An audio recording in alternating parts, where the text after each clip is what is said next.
What's up, Power Painter? This is Taylor Payton of TayPayArt.com and PowerPainters.org coming to you today with another Power Painters tutorial. In this tutorial, we're going to be talking about some super quick things you can do in order to progress in terms of your drawing and illustrative abilities, and some of the choices we'll make along the way during our pieces that can strengthen them, and kind of the rationale for why we would make those choices. Now, I know that sounds like a mouthful, but believe me, there are going to be some cool takeaways once you finish watching this 10-minute clip, which is from the bonus lesson of my beginner drawing course 12-week edition.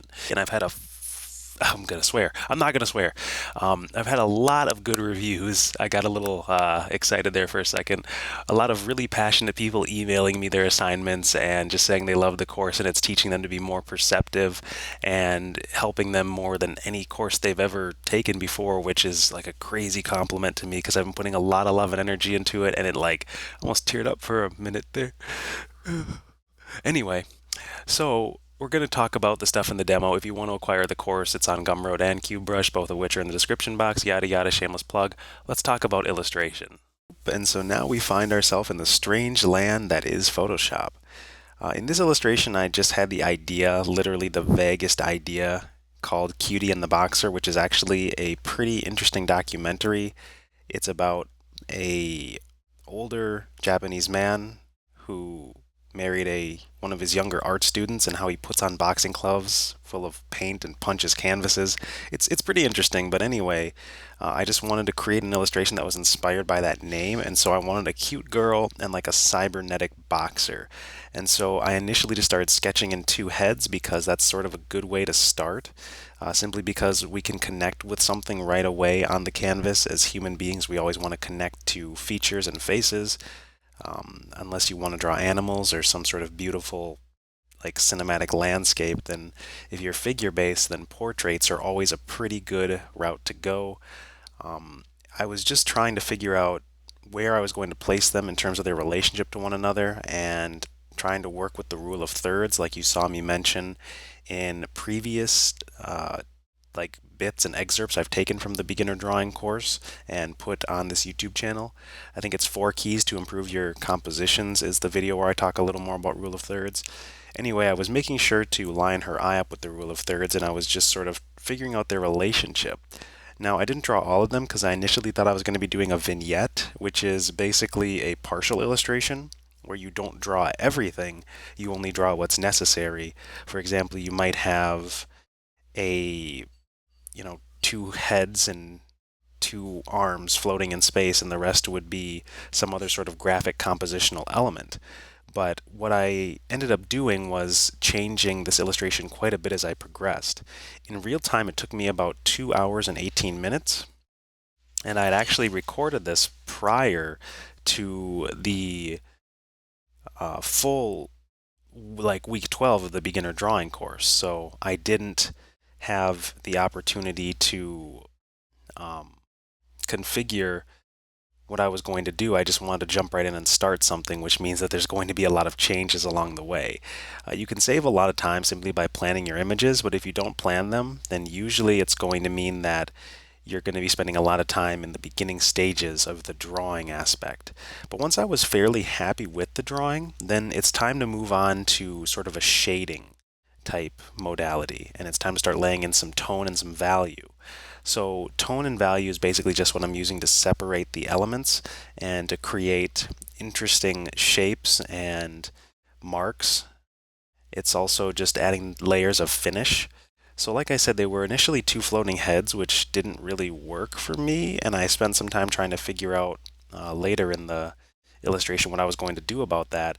But basically, I wanted him to be sort of a protector and her to be more of a like manager, trainer kind of thing. And I couldn't really convey that relationship correctly because I didn't plan it prior. And just, I want you guys to remember that proper prior planning prevents poor performance. And I've said it before, but it really is true, because otherwise you're going to be noodling around a lot and trying to figure out where you're going with something. And it does take a lot of energy to do that as opposed to just progressing. So I actually did have to leave this illustration alone for a day and a half to figure out how I was going to solve those drawing problems. And you'll see me actually struggle with it a bit as we progress through the time lapse here.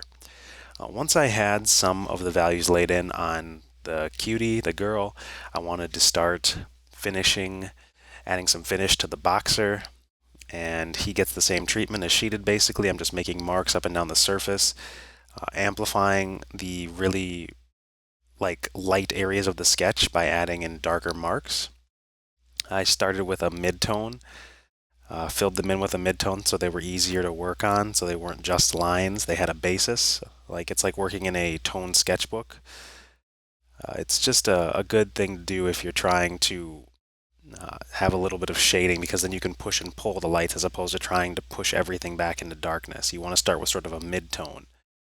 Otherwise, like I said, it's hard to work backwards from white, but it's a little easier to pull and push if you start in gray, or it's really easier to pull if you start in black. So in this case, I wanted very graphic shapes, meaning that I start sort of in a mid-tone value range.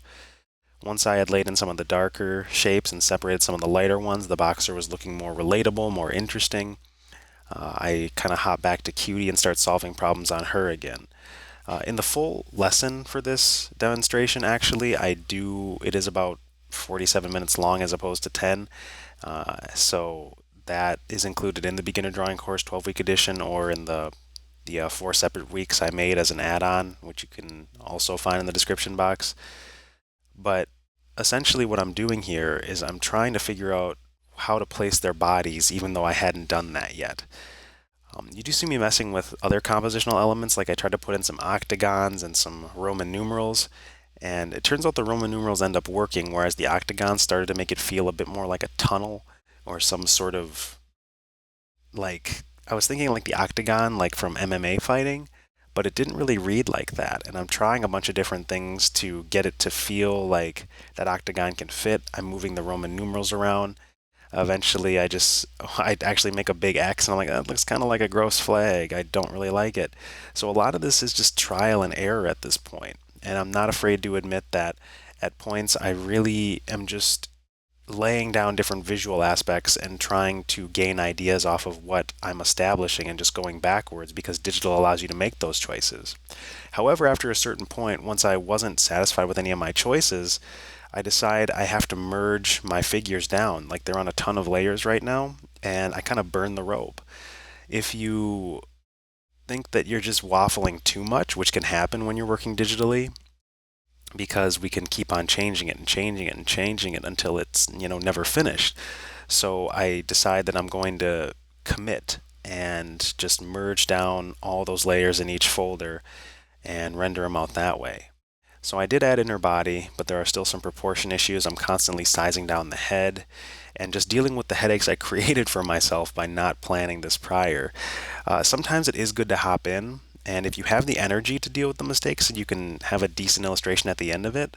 But it's always better to plan ahead, in my experience at least. There are times where you can get really fun and cool and surreal with things, get some abstraction going, and work from that. But when you're using more literal things, more like graphic things or sci-fi things, the less abstraction and surrealism you want, typically the more you want to plan.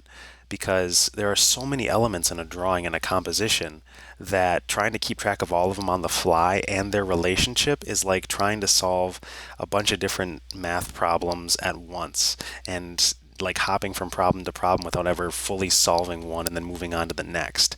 And imagine that all those math problems are interrelated too, so that if you don't solve one part, you don't have the pieces to solve the other. And then it logically will never make sense, because you won't parse it down to the place where you can actually have a degree of problem solving that is accurate and effective. Eventually, I settle for her kind of leaning back, feeling like she's sort of leaning on him a little bit, and I have to get rid of his fists because it feels weird that his fist would be up if she's leaning on him. It's like his body language wouldn't be reading right in that regard. And then I just sort of paint in his body, similar to how I painted hers, and it becomes a medium shot character piece, and I keep the Roman numerals in the background. So if I have anything to say about the takeaways regarding this particular image, the creation of it, I would say that if you aren't going to plan, then be prepared to play around quite a bit, and then eventually you're going to have to commit and burn the rope so that you can finish the piece. Another thing is that you really want to solve the drawing problems first and foremost.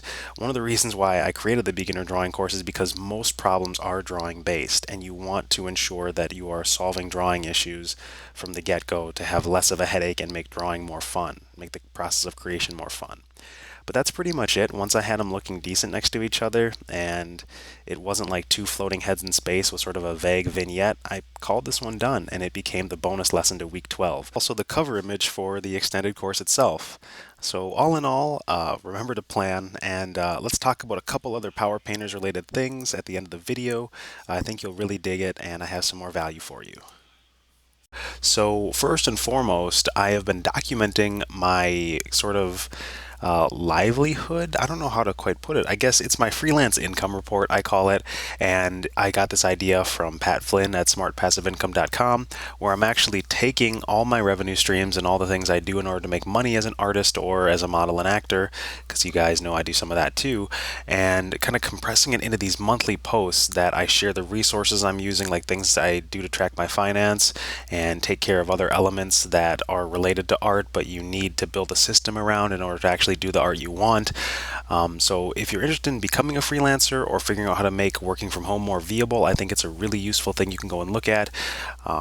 And that's sort of the only thing I wanted to mention, actually. I really hope you enjoyed today's video, and I will have another one prepared for you on Thursday. I'm going to try and prepare it ahead of time because I have wisdom tooth surgery to do, and since I am 26, I waited probably a little too long to make that happen, but I'll probably be fine, all things considered. So thanks again for watching. Remember to plan your illustrations, and happy creating. I'll see you in the next video. Take care, Power Painter.